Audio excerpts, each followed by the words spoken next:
जय भीम, नमो बुद्धाय। भाग ए।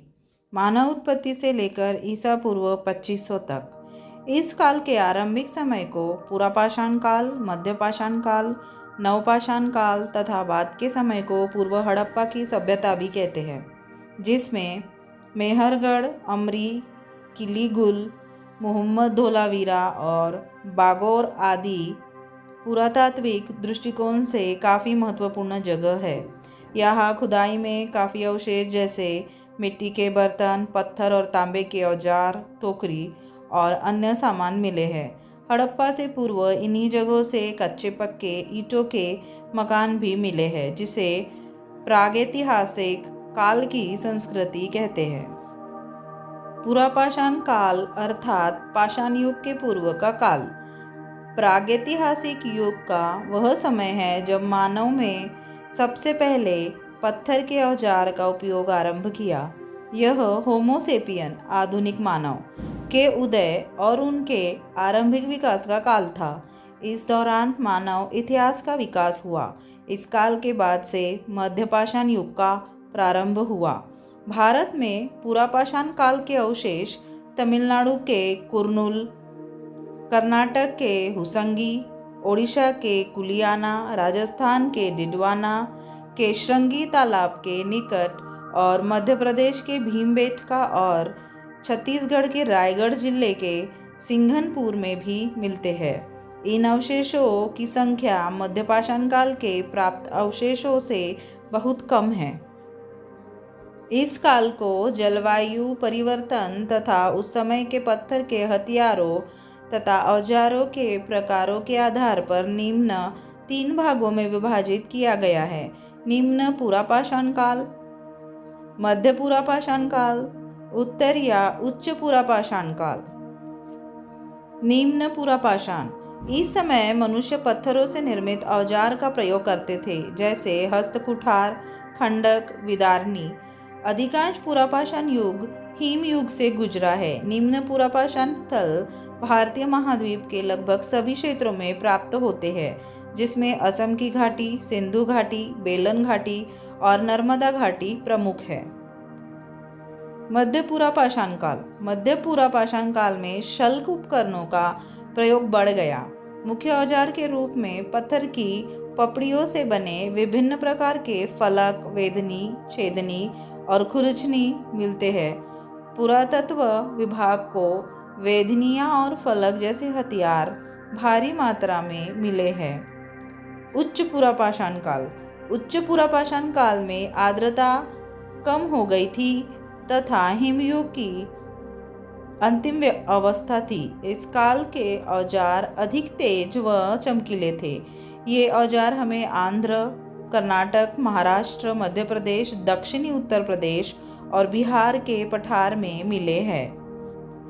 पुरापाषाण काल की मिली कुछ तस्वीर को चित्र संख्या 2 देखें। मध्यपाषाण काल मनुष्य के विकास का वह अध्याय है जो पुरापाषाण काल और नवपाषाण काल से मध्य में आता है। कुछ विद्वान इस काल को 40,000 वर्ष ईसा पूर्व से लेकर 10,000 वर्ष ईसा पूर्व तक मानते हैं।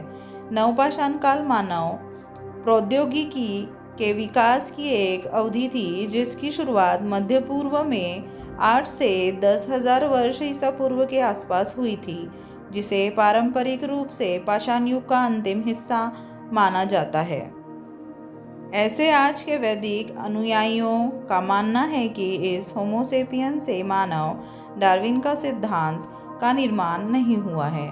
मानव का निर्माण तो वस्तुतः किसी ईश्वरीय शक्ति परमात्मा ब्रह्मा के द्वारा हुआ है, जो विकसित स्वरूप और सभ्यता संस्कृति के साथ धरती पर अवतरित किया गया था, जिसके बारे में भिन्न भिन्न वैदिक ग्रंथों के अंदर बहुत ही रोचक कहानियां भी उद्धृत है, जो आज भारतीय समाज में काफ़ी प्रचलित है। लेकिन इन रोचक सभ्यता संस्कृति के वर्णन अनुसार उस काल का कोई साक्ष्य अभी तक नहीं मिला है।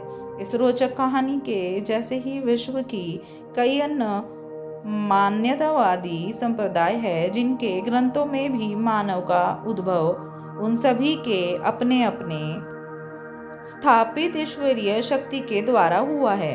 तब तो इन सभी संप्रदायवादियों को मिलकर यह तय करना चाहिए कि आखिर मानव का निर्माण किसके ईश्वर ने कब और कहाँ किया था। मेहरगढ़ की सभ्यता संस्कृति मान्यताधारी लोगों के लिए काफी महत्वपूर्ण है। यह स्थल वर्तमान पाकिस्तान के पश्चिम में सिंध बलूचिस्तान सीमा पर बोलन नदी के किनारे कच्ची मैदान पर स्थित है, जहां नवपाषाण युग 8000 ईसा पूर्व से 3500 ईसा पूर्व के बहुत से अवशेष मिले हैं। यह स्थान विश्व के उन स्थानों में से एक है जहां प्राचीनतम कृषि एवं पशुपालन से संबंधित साक्ष्य प्राप्त हुए हैं। इन अवशेषों से पता चलता है कि यहाँ के लोग गेहूं एवं जौ की खेती करते थे तथा भेड़, बकरी एवं अन्य जानवर पालते थे। भारतीय इतिहास में इस स्थल का महत्व अनेक कारणों से है। यह स्थल भारतीय उपमहाद्वीप को नवपाषाण काल निर्धारण के अधिक समीप ले आता है। इसके अतिरिक्त इस स्थल से सिंधु सभ्यता के विकास और उत्पत्ति पर प्रकाश पड़ता है। यह स्थल हड़प्पा सभ्यता से पूर्व का ऐसा स्थल है जहाँ से हड़प्पा जैसी ईंटों के बने घर मिले हैं। मेहरगढ़ से प्राप्त होने वाली अन्य वस्तुओं में बुनाई की टोकरियां, औजार एवं मनके हैं जो बड़ी मात्रा में मिले हैं। इनमें से अनेक मनके अन्य सभ्यताओं के भी लगते हैं जो या तो व्यापार अथवा प्रवास के दौरान लाए गए होंगे। बाद के स्तरों से मिट्टी के बर्तन, तांबे के औजार, हथियार और समाधियां भी मिली है। इससे पता चलता है कि मेहरगढ़वासी ईसा से लगभग 6-7 हजार वर्ष पूर्व में हड़प्पा जैसे पक्की ईंटों के मकान एवं बर्तन भी बनाते थे। यदि इसकी समुचित खुदाई की जाए तो यह स्थल इस क्षेत्र में मानव सभ्यता के विकास पर नए तथ्य उद्घाटित कर सकता है। अभी तक की इस खुदाई में यहाँ से नवपाषाण काल से लेकर कांस्य युग तक के प्रमाण मिलते हैं, जो कुल 8 पुरातात्विक स्तरों में बिखरे हैं। यह 8 स्तर हमें लगभग 5000 वर्षों के इतिहास की जानकारी देते हैं। इनमें सबसे पुराना स्तर जो सबसे नीचे है नवपाषाण काल का है और आज के लगभग 9000 वर्ष पूर्व का है। वही सबसे नया स्तर कांस्य युग का है और तकरीबन 4000 वर्ष पूर्व का है। नवपाषाण काल की मिली कुछ तस्वीरों को चित्र संख्या 3 देखें।